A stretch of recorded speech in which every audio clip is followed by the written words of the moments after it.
really come from a family who's been involved in public service, and it's kind of a part of our DNA that you give back to your community, your state, you do everything that you can.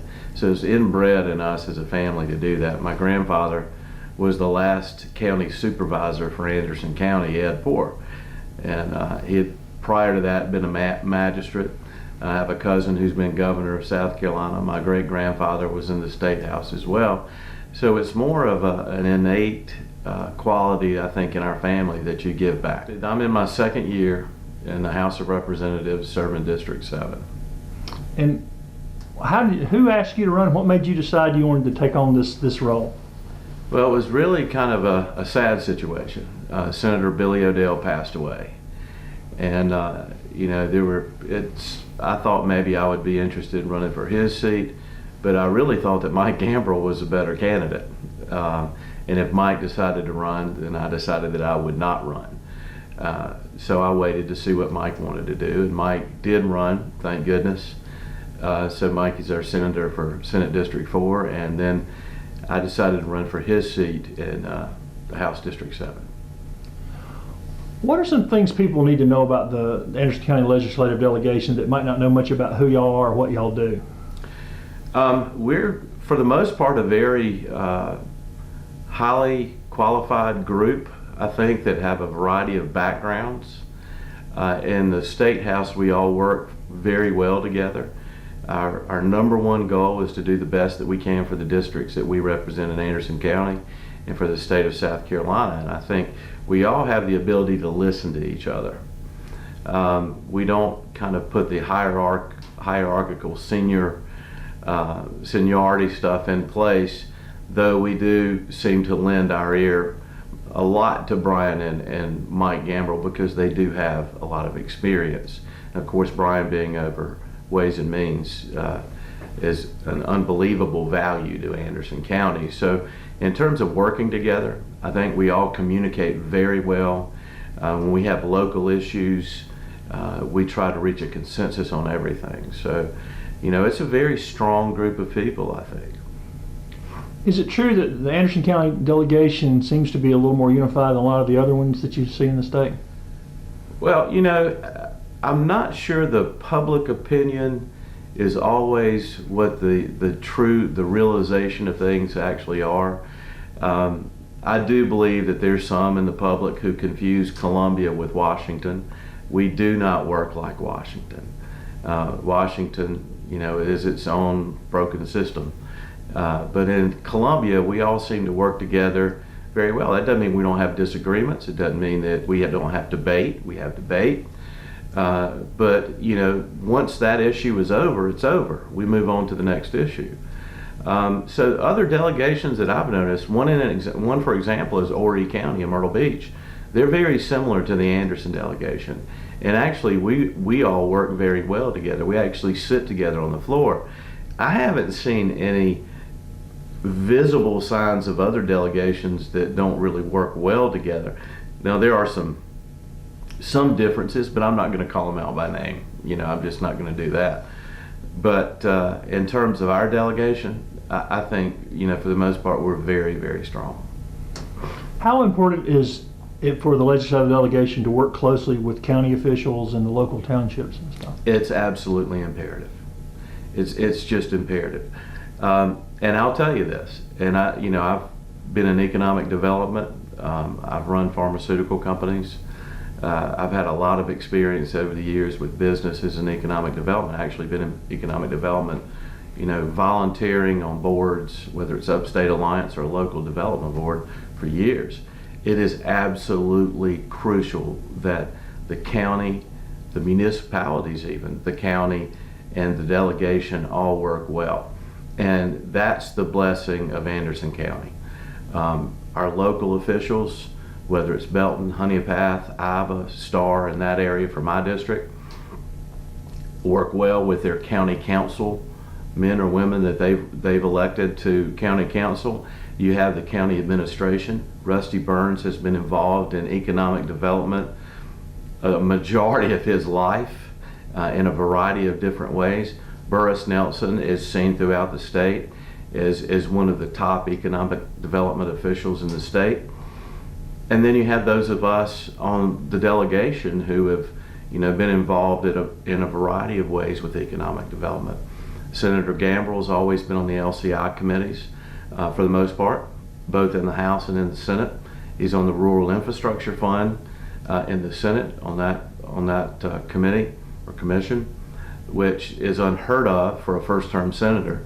So they recognized his experience there. And then Brian White. And the key to all of it is we communicate with each other, all the way through the process, from the local level up to the state. So it's like one giant team trying to always put the right pieces in place. That's not always the case in other areas of the state. There begins to be some kind of turf war here or turf war there. Not in our case. And we have some important pieces. Brian White, as chairman of Ways and Means, is involved in virtually, or at least almost, every economic development effort in the state of South Carolina. People don't realize that here in Anderson County. But we're talking about Boeing, Volvo, Mercedes-Benz Sprint vans. It just goes on and on and on. But in our local area, it's TTI, it's the soft landing facility. And the one I'm really excited about is Arthrex, that's coming in Sandy Springs, who bought 200 acres and is creating a pact or an agreement with Clemson University and the Medical University of South Carolina, which will bring in more research jobs. These companies will also eventually have their suppliers come in around them. It'll be cheaper for them to be here. So these big companies that come in will also attract their suppliers as time goes by. Brian's involved in all of that. And that's the only thing I don't like, is Brian doesn't let anybody know that, and he should. He's done an incredible job, and he has a heavy burden with the entire state budget on his shoulders. I understand that, but so from Mike in the Senate, Mike Gambrell in the Senate, to Brian White in the House in the leadership positions, to Ann Thayer and myself, and we have Josh Putnam, and Craig Gagnon has a small part of Anderson County in the Ivy area, and then Jonathan Hill over in the Tambell area. We care. And then of course we have Richard Cash, who just recently was elected to the Senate. So we have a great team. I think we have a team who cares about bringing in high-paying jobs to Anderson County. And it actually starts at the local level, and I couldn't be more proud of Anderson County. I couldn't be more proud of what the county council and Rusty Burns have done, along with Burris Nelson and his team. It's exciting because you always anticipate the next jewel coming down.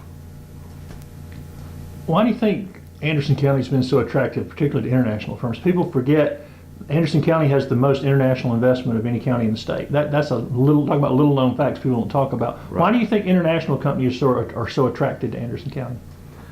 Well, I think it basically is the hospitality and the welcome spirit they feel when they come to the county. Companies looking to relocate, they're not always met with a group of people at the county level or the state level who are willing to work with them at every place in the spectrum. They're really not. Here, I think Burris has a real spirit of trying to do what's best for Anderson County and to attract the companies that want to be here. And I think County Council does too. I think it goes back to Rusty Burns and his leadership, and we have some great people on County Council. Shifting a little bit here, what are some things that are important to you? What are some issues you're really working on down at the State House this year? This year, I'm chairing the subcommittee on transportation. And so for me, it's making sure that we get everything we need to get done with DOT, making sure that any policies we need to enact for our airports to remain vital hubs for transportation, for passengers, whether it's Greenville, Charleston, or Columbia, and even the smaller airports, and then the port and the rail. We have the two inland rails now, inland ports, which are vital for us.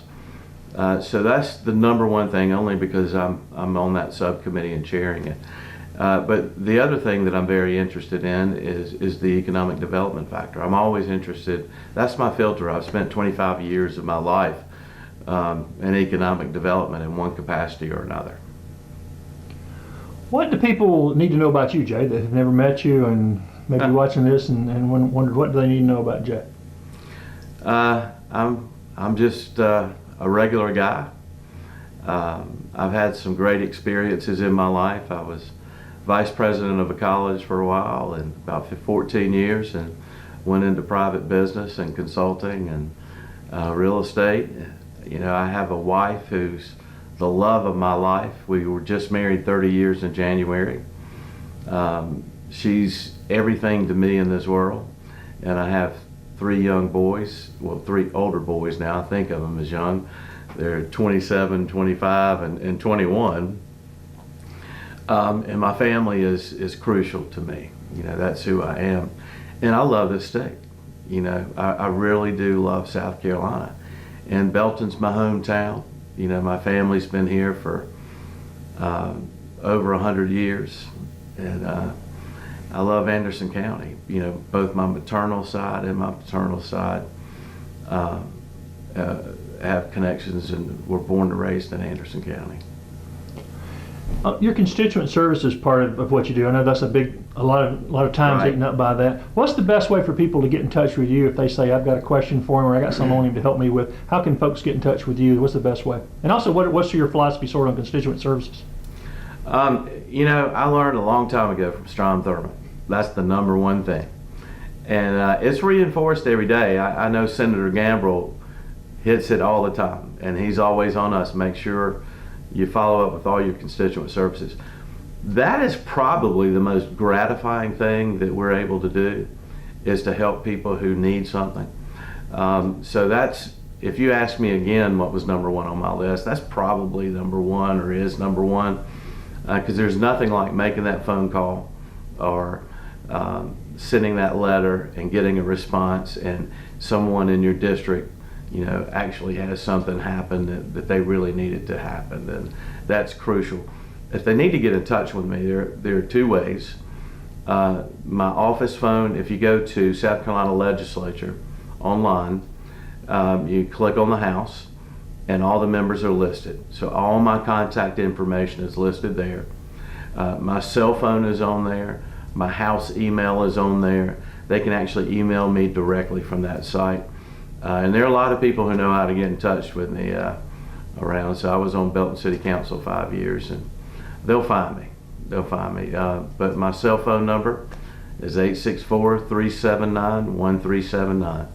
And I try to return every phone call or answer every email within a day or 2. And your best email address is the jwest@schouse.gov.